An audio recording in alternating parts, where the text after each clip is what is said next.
Housing is very tied up with my sense of security. And my mother was a renter her entire life, and I've seen sort of the insecurity that comes from that. 31-year-old Anita Min has been hoping to buy a home with her partner for years, but she's not seeing much they can afford. Even though the formerly red-hot Greater Vancouver area has cooled in recent months, it's still expensive. The average home price more than $1.1 million. I think the question of housing affordability plays a lot into whether or not to have kids, because housing is an expense.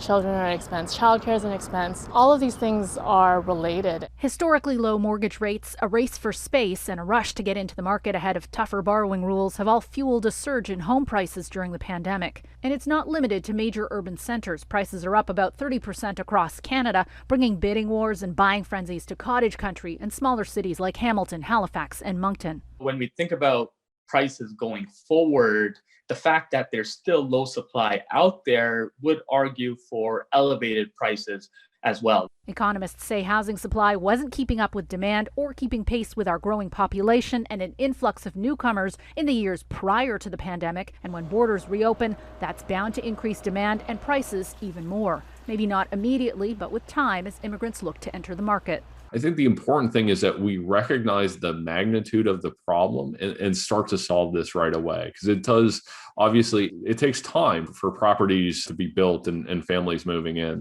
This week, Prime Minister Justin Trudeau pledged more money to address Canada's affordability crisis. He said owning a home is too far out of reach for people in Canada's biggest cities, especially young people and families. Policy experts suggest an urgent need to figure out and align immigration policies with affordability measures. We need to make sure that the way it gets solved is both economically and environmentally sustainable. Anne Gaviola, Global News, Toronto.